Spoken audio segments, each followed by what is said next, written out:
Bulletin की शुरुआत बड़ी खबर के साथ करेंगे। विधानसभा सत्र से जुड़ी हुई खबर है जिसका छठा दिन है। छठे दिन पर बजट पर चर्चा हुई। विपक्ष के आरोपों पर सीएम ने जवाब दिया और ये जवाब एक तरह से हमले की तरह था। तथ्यों के आधार पर विपक्ष बताए, सीएम ने कहा। साथ ही उन्होंने कहा कि व्यवस्था परिवर्तन से बदलाव आएगा। ये सुख का बजट है, नए रुख का बजट है। सीएम ने ये बातें कही। कल जयराम ठाकुर ने कई आरोप लगाए थे सत्ता पक्ष पर, जिसका जवाब आज सुखविंदर सिंह सुक्खू ने विधानसभा सत्र के छठे दिन दिया। विपक्ष ने योजनाओं पर सवाल उठाए थे। सुखविंदर सिंह सुक्खू ने कहा बजट को पूर्व सरकार की कॉपी बताया था, जिसका जवाब आज बजट सत्र के छठे दिन सुखविंदर सिंह सुक्खू ने दिया। हमारे साथ हमारे संवाददाता जो बजट सत्र को बड़े ही करीब से कवर कर रहे हैं, उनका हम रुख करेंगे। राजेंद्र, आज का बजट सत्र छठा दिन है। आज का सबसे पहले ये जानना चाहेंगे कि बजट सत्र आज का कैसा रहा, आज छठे दिन की कार्यवाही कैसे रही?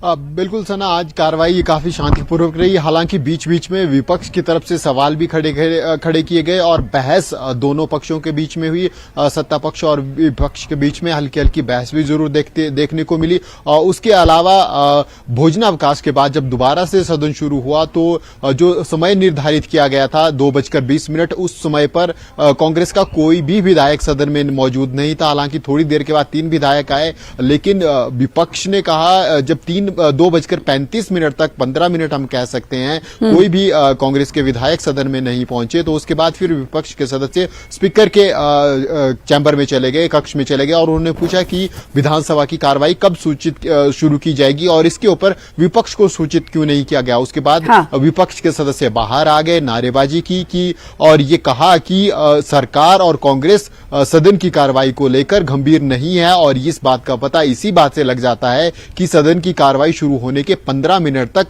कोई भी कांग्रेस का विधायक सदन के बीच में नहीं पहुंचा। हालांकि 3 विधायक जरूर पहुंचे थे, लेकिन जिस प्रकार से मुख्यमंत्री और मंत्री और अन्य विधायक सदन के बाहर रहे। इसके अलावा भाजपा की तरफ से एक और सवाल खड़ा किया गया कि जिस वक्त कांग्रेस के ही विधायक बोल रहे थे, ना मुख्यमंत्री सदन में मौजूद थे, ना उप मुख्यमंत्री सदन में मौजूद थे और ना ही मंत्री सदन में मौजूद थे, तो ऐसे में उन्होंने विपक्ष ने सवाल खड़े किए गए सरकार की गंभीरता को लेकर सदन के ऊपर। इसके बाद फिर विपक्ष की तरफ से रणधीर शर्मा ने बोलना शुरू किया और उन्होंने सरकार की योजनाओं के ऊपर सवाल खड़े किए और ये कहा कि बजट में अधिकांश योजनाएं पूर्व सरकार की योजनाओं की कॉपी है। इसके अलावा केंद्र की योजनाओं को बजट में शामिल किया गया है, खासकर जो ई वाहन योजना है उसके ऊपर उन्होंने सवाल खड़े किए। इसी बीच मुख्यमंत्री खड़े हुए और उन्होंने कहा कि आप तथ्य सदन में पेश कीजिए कि कौन सी योजना केंद्र सरकार की ई वाहन योजना है जिसके अंदर 40% सब्सिडी दी जा रही है प्राइवेट बस ऑपरेटरों को, प्राइवेट ट्रक ऑपरेटर्स को या फिर टैक्सी ऑपरेटर्स को। सदन में उस चीज को लेकर आए तो इस मुद्दे पर काफी बहस भी दोनों पक्षों के बीच में हुई। इसके अलावा विपक्ष की तरफ से कई सवाल बजट के ऊपर खड़े किए गए। विपक्ष ने क्या सवाल किए हैं उसको हम आपसे तफसील से जानेंगे, लेकिन आपने जो बड़ी दिलचस्प बात बताई है, विधानसभा में सत्ता पक्ष की मौजूदगी 15 से 20 मिनट तक नहीं रही, जिस पर विपक्ष ने हंगामा किया। सदन के बाहर यह हंगामा हुआ और राज्यपाल से भी मिलने पहुंचे। उमूमन ऐसा देखने को मिलता नहीं है क्योंकि सत्ता पक्ष बहुत ही अटेंटिव रहता है। तो क्या इसका जवाब मिल पाया कि देरी क्यों हुई? क्या कुछ टेक्निकल खामी थी जिसकी वजह से देरी हुई? विपक्ष मौजूद रहा सदन में और सत्ता पक्ष गायब रहा। सना, राज्यपाल ने विधानसभा अध्यक्ष मिले हैं, यही विधानसभा कक्ष उनका जो साथ में मौजूद है वहां पर वो गए थे। ये सदन में होता रहता है कई बार। दरअसल सरकार के 100 दिन आज पूरे हुए हैं और इसको लेकर प्रेस कॉन्फ्रेंस एक मुख्यमंत्री की तरफ से रखी गई थी। एक छोटा सा कार्यक्रम विधानसभा परिसर में ही रखा गया था, तो उस प्रेस कॉन्फ्रेंस को संबोधित करने मुख्यमंत्री गए थे और साथ में मंत्री भी उनके मौजूद थे, जिसके कारण लंच डिले हो गया और उसके कारण वो सारी प्रोसेस डिले हो गई। हालांकि विपक्ष ने इस बात को माना भी बाद में कि अगर ये बात थी तो सूचित किया जा सकता था विपक्ष के सदस्यों को भी, ताकि वो भी सदन में देरी से आता। बिल्कुल, ये क्लैरिफाई करना बहुत जरूरी हो जाता है राजेंद्र। जब हम खबर हिमाचल के दर्शकों को दे रहे हैं तो अगर सदन में थोड़ी सी देरी हुई तो इसकी वजह क्या रही, वजह आपने बता दी है। तो अब आ जाते हैं योजनाओं पर विपक्ष के सवाल को लेकर। शायद आपको आवाज मेरी नहीं पहुंच रही है। मैं आपसे सवाल करना चाहती हूँ राजेंद्र, आपने कुछ देर पहले जिक्र किया था कि विपक्ष ने कई योजनाओं का जिक्र किया, खासकर डीमोनेटाइजेशन शायद आवाज राजेंद्र आपके पास जा नहीं रही है। राजेंद्र के पास मेरी आवाज नहीं पहुंच पा रही, लेकिन वो कुछ कह रहे हैं तो वो सुन लेते हैं, फिर मुख्यमंत्री रिप्लाई देंगे। हालांकि भाजपा की तरफ से नेता प्रतिपक्ष आज सदन में मौजूद नहीं है, वो दिल्ली टूर पर गए हैं। राजेंद्र, आपकी आवाज, मेरी आवाज आप तक नहीं पहुंच पा रही थी, इसलिए ज्यादा बातचीत आपसे हो नहीं पाई। आगे भी जुड़ेंगे। बहुत शुक्रिया हमारे साथ जुड़ने के लिए और आज की कार्यवाही के हवाले से जानकारी देने के लिए बहुत शुक्रिया। फिलहाल आगे बढ़ लेते हैं दूसरी खबर की तरफ। आज सदन में फिर मंडी एयरपोर्ट का मुद्दा गूंजा, जिस पर सीएम ने कहा एयरपोर्ट के लिए भूमि अधिग्रहण होना है, जिस पर 834 करोड़ की लागत आएगी और जल्द ही एयरपोर्ट का शिलान्यास किया जाएगा। इसके साथ ही सीएम ने कहा कि मंडी एयरपोर्ट नेता प्रतिपक्ष जयराम ठाकुर का सपना है, वो आम जनता के सपने पूरे करते रहे हैं, ऐसे में वो जयराम ठाकुर का सपना भी जरूर पूरा करेंगे।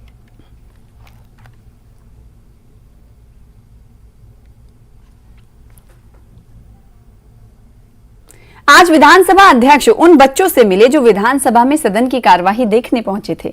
इस दौरान विधानसभा अध्यक्ष को यहां गार्ड ऑफ ऑनर दिया गया। ये तस्वीरें आप टीवी स्क्रीन पर देख रहे हैं। ये बच्चे खास आज इसलिए हो जाते हैं, आज विधानसभा अध्यक्ष से इन बच्चों ने मुलाकात की है। विधानसभा में सदन की कार्यवाही ये तमाम बच्चे देखने के लिए पहुंचे थे। इस मौके पर विधानसभा अध्यक्ष को गार्ड ऑफ ऑनर दिया गया।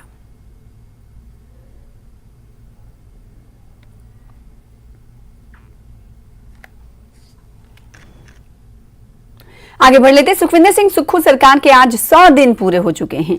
सरकार के 100 दिन पूरे होने पर सीएम सुक्खू ने मंत्रियों के साथ एक प्रेस कॉन्फ्रेंस कर सरकार के कामकाज का हिसाब दिया। सीएम ने कहा कि हमारी सरकार व्यवस्था परिवर्तन की दिशा में आगे बढ़ रही है। अब तक कई विभाग में व्यवस्था परिवर्तन को लेकर बड़े फैसले किए गए हैं। हमने चुनाव में जो वादे किए थे उनमें से कई वादे पूरे हो चुके हैं। इस साल के बजट में 5 गारंटियों पर फोकस रखा गया है और आने वाले 4 साल में सभी गारंटियां पूरी करेंगे। सीएम ने कहा कि हमारी सरकार इस तरह से काम कर रही है कि 4 साल में बिगड़ी हुई अर्थव्यवस्था पटरी पर आ जाए और 10 साल में हिमाचल देश का सबसे समृद्ध राज्य बन जाए। सीएम ने कहा क्या कुछ कहा है आपको सुनाएंगे, लेकिन पहले देखिए सरकार के 100 दिन पर सीएम की 10 बड़ी बातें। 10 बड़ी बातें क्या रही आपको आइए दिखाते हैं। ये 10 बड़ी बातें हैं जो पॉइंटर्स के जरिए हम आपको दिखा रहे हैं। इसमें कई चीजों का जिक्र किया गया और पहली बात यह थी कि 100 दिन में कई विभागों में व्यवस्था परिवर्तन किया गया। हिमाचल भवन और सदन में विधायकों और आम लोगों के रहने खाने का एक रेट किया गया। ये व्यवस्था परिवर्तन का पहला कार्य था, सीएम सुखविंदर सिंह सुक्खू ने कहा। और इसी तरह से दूसरा, इसी तरह से तीसरा और इसी तरह से चौथा था 4 साल में सभी पात्र महिलाओं को पेंशन देंगे। वहीं 5वीं बदलाव के तौर पर स्कीम बेस्ड बजट पेश किया गया। साल भर में इसका असर दिखेगा, सीएम सुक्खू ने कहा। 6वीं अगर हम बात करें तो 6वीं भी बात उन्होंने रखी। तो ये बड़ी बातें थी जो 100 दिन पर आज सीएम सुक्खू की तरफ से रखी गई। पहली का जिक्र फिर से कर लेते हैं। 100 दिन में कई विभागों में व्यवस्था परिवर्तन किया गया है और इसके अलावा दूसरी बड़ी बात यह रही कि 10 दिन में 2000 पदों के लिए HPSSC की पेंडिंग परीक्षाएं शुरू होंगी। ये बड़ा ऐलान है क्योंकि HPSSC को भंग कर दिया गया है, ये हमें पता है।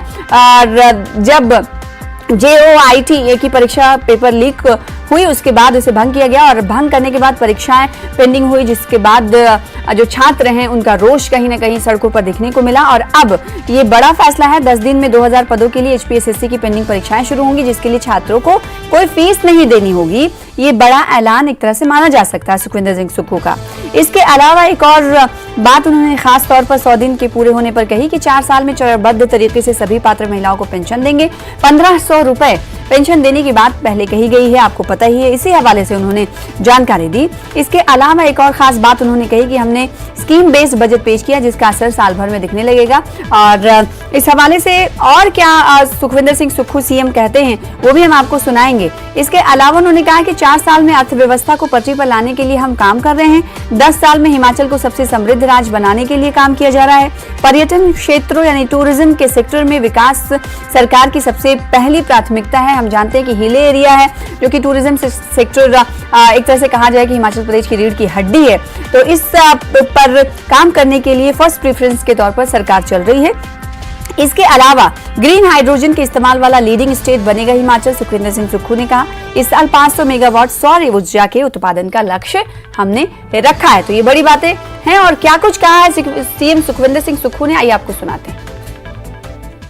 आज मुझे खुशी है कि 100 दिन के इस छोटे से कार्यकाल में हमने जहां कुछ विभागों में व्यवस्था परिवर्तित कर दी है, कुछ विभागों में आने वाले 1 साल में जो बजट है वो आपको परिणाम देगा। हम हिमाचल प्रदेश की जनता, समाज के सभी वर्ग, किसान, मजदूर, महिलाएं, सरकारी कर्मचारी, अधिकारी को विश्वास दिलाना चाहते हैं कि हमारी सरकार पारदर्शिता से काम करेगी और जनता की सेवा में सत्ता सुख के लेनी सब कुछ जनता के हितों के हित में फैसले किए जाएंगे। 17 मार्च को बजट पेश किया। उस बजट में हमारी एक नई दिशा प्रदेश के लोगों के लिए उम्मीद की किरण बनकर आई। मैंने बजट को लीक से हटकर स्कीम बेस्ड योजनाओं के अंतर्गत किया। तकरीबन 10 मीटिंगें तो मैंने खुद की, मंत्रिमंडल के सदस्यों से अलग से बैठक की और पहले दिन से हमारी कमिटमेंट है। अभी सूचना एवं प्रसारण जो हमारा विभाग उन्होंने दिखाया कि हम सत्ता सुख के लिए नहीं आए हैं, हम व्यवस्था परिवर्तन करने के लिए आए हैं। 10 दिन के अंदर Himachal Pradesh public service commission जो सबऑर्डिनेट सिलेक्शन बोर्ड द्वारा जो अगले एग्जाम होने थे, पिछलों की जिनकी इंक्वायरी चल रही है, उनके रिक्रूटमेंट का प्रोसेस शुरू कर रहा है। तो HP public service commission subordinate selection board के जो हमारे अगले एग्जाम में 2000 पोस्टों के लिए रिक्रूटमेंट का प्रोसेस शुरू कर रहा है।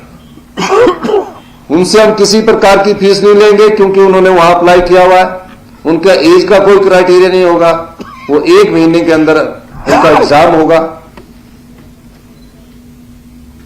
और उनका रिजल्ट तुरंत प्रभाव से निकल जाएगा। और जो पिछले हैं जिसमें कोई केस नहीं बनता, उनके रिजल्ट भी तुरंत प्रभाव से Himachal Pradesh public service commission निकालेगा। पहली ओपीएस पूरी हो गई। दूसरी, हमारी गारंटी में 1500 रुपया हमने देने की बात की है।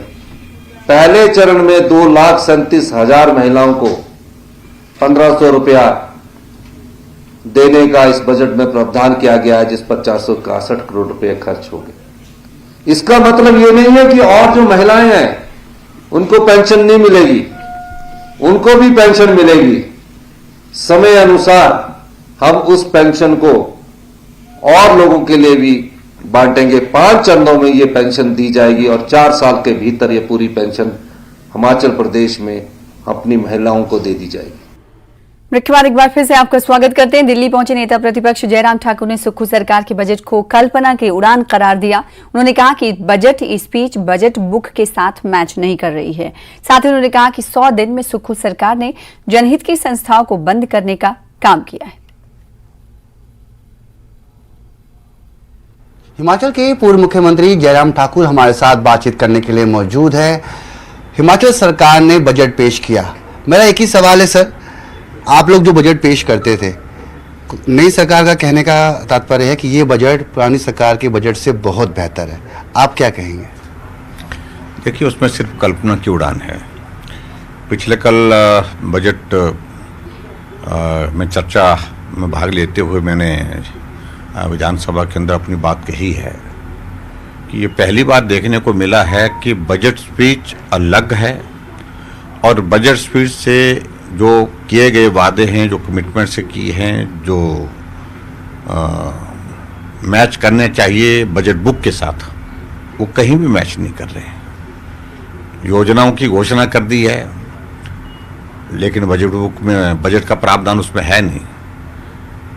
स्पीच में कह दिया कि हम इतने करोड़ रुपए का खर्चा करेंगे इस योजना पर, लेकिन बजट बुक में हमने जब देखा तो उसमें उसका जिक्र तक नहीं है।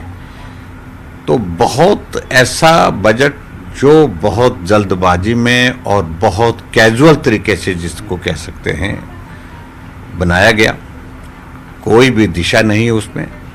और दूसरी बात, हिमाचल प्रदेश में जिस प्रकार से 3 महीने का सरकार का कार्यकाल यानी कि 100 दिन का कार्यकाल कांग्रेस सरकार का पूरा हुआ है, ऐसा एक माहौल खड़ा हो गया, नाराजगी का, निराशा का, आक्रोश का, रोष का, हर जगह लोग सड़कों पर निकल आए हैं। तो इस बात को मुझे लगता है कि कांग्रेस पार्टी को समझना पड़ेगा। वही बात करें, सुखू सरकार साफ तौर पे अपने कामकाज के 100 दिन गिनवा रही है और उसमें कई योजनाओं का उन्होंने जानकारी उपलब्ध कराई है। सुखाश्रय जैसी योजनाएं हैं, और वहीं बात करें तो बागवानियों के लिए उन्होंने किया, ओपीएस जैसा मुद्दा उन्होंने किया। तो उन तमाम 100 दिन का आज कार्य उनको तरफ से गिनवाया जा रहा है कि हमने बेहतर 100 दिन किए हैं। देखिए, इसमें एक चीज़ को तो मैं कह सकता हूं कि इन 100 दिन के कार्यकाल में उन्होंने हिमाचल प्रदेश में जो जनहित में जो संस्थान हमने खोले थे, चाहे हेल्थ के हैं, एजुकेशन के हैं, एडमिनिस्ट्रेटिव हैं, रेवेन्यू के हैं, उनको बंद करने का काम किया। पूरा 100 दिन का कार्यकाल पूरा हो रहा, अभी तक भी वो डिनोटिफिकेशंस ऑफ इंस्टीट्यूशंस अभी तक भी बदस्तूर जारी है। ये काम, ये ही एक मात्र उपलब्धि है। धन्यवाद से बातचीत करने के लिए। तो ये थे हिमाचल के पूर्व मुख्यमंत्री जयराम ठाकुर, जिन्होंने न्यूज़ 18 के साथ खास बातचीत की। नई दिल्ली से कैमरामैन हरीश के साथ मैं रवि मिश्रा, न्यूज़ 18।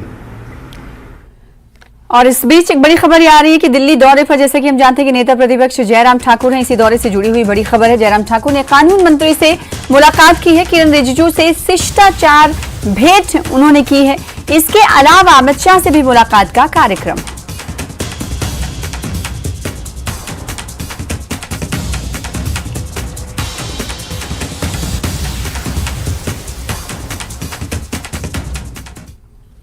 बीजेपी के पूर्व प्रदेश अध्यक्ष और ऊना के विधायक सतपाल सिंह सत्ती ने भी सरकार के 100 दिन के कामकाज पर सवाल उठाए हैं। राजनीतिक दृष्टि से अगर हम लोग देखें तो 100 दिन कोई बहुत अरसा नहीं होता है, लेकिन मेरा ऐसा मानना है कि जिस गवर्नमेंट को प्रदेश की जनता चुन करके भेजती है, उसके लिए जो 3 महीने, प्रथम 3 महीने बहुत महत्वपूर्ण माने जा सकते हैं। लेकिन इस गवर्नमेंट ने जो गारंटियां इस सरकार ने और इन सरकार की पार्टी ने, कांग्रेस पार्टी ने चुनाव लड़ते वक्त जो 10 गारंटियां दी थी, उन गारंटियों के ऊपर जब हम इनसे बात करते हैं तो जो नजरें चुराते घूमते हैं। वो चाहे हर महिला को पेंशन देने का मामला हो, ओपीएस पूरी तरह से क्लियर नहीं हो रहा कि किस तरह से दिया है, दूध खरीदना 100 रुपये किलो, वो आज तक कोई उसकी नीति नहीं आई है, गोबर खरीदना 2 रुपये किलो, उसकी कोई नीति नहीं आई है। इस तरह से अलग अलग विषयों के ऊपर इन्होंने 10 गारंटियां दी थी, जिसके ऊपर पूरी तरह से जो असफल हुए। और उसके साथ साथ तालाबंदी जो इन्होंने की है पहले 100 दिन के अंदर, जो शायद हिमाचल प्रदेश के इतिहास में पहली बार हुआ होगा कि तालाबंदी 1000 संस्थान कर दिए गए और जनता को दुखी करने में कोई कसर नहीं छोड़ी इस गवर्नमेंट ने। तो मैं ये कहता हूं कि 100 दिनों के अंदर पूरी तरह से गवर्नमेंट फ्लॉप हुई है और इस गवर्नमेंट का जो नजरिया है जो 100 दिनों के अंदर निराशाजनक प्रदेश के हित में नहीं लग रहा है। मनाली के सियाल गांव में बड़ा हादसा टल गया। यहां लकड़ी के एक घर में अचानक आग लग गई। जिस वक्त आग लगी उसी वक्त घर के अंदर सिर्फ 5 छोटे छोटे बच्चे थे, जो आग लगने के बाद किसी तरह बाहर निकले और उनके निकलते ही घर में 3 सिलेंडर ब्लास्ट हुए, जिससे लकड़ी का घर पूरी तरह से राख हो गया। घर में नेपाली मूल के 2 परिवार रहते थे, जिनका सब कुछ देखते देखते राख हो गया। देरा के घियोरी गांव में एक तेंदुआ खेत में लगे तार में फंस गया। बताया जा रहा है कि खेत में तार शिकारियों ने लगाया था, जिसमें फंसने के बाद तेंदुआ जोर जोर से दहाड़ने लगा। तेंदुए की दहाड़ से लोग दहशत में आ गए। फौरन वन विभाग को खबर दी गई, जिसके बाद गोपालपुर चिड़ियाघर से रेस्क्यू टीम को बुलाया गया। टीम ने तेंदुए को ट्रैंकुलाइज कर पहले बेहोश किया और फिर रेस्क्यू कर उसे ले जाया गया। पहले मुझे जिनकी ज़मीन है जहाँ पे ये तेंदुआ फंसा हुआ था, उनका फ़ोन आया कि हमारे यहाँ कोई जानवर चिल्लाने की आवाज़ आ रही है। तो मैंने उसी किसान DFO देरा और अपने जो फॉरेस्ट गार्ड थे उनको फ़ोन करके सूचना किया।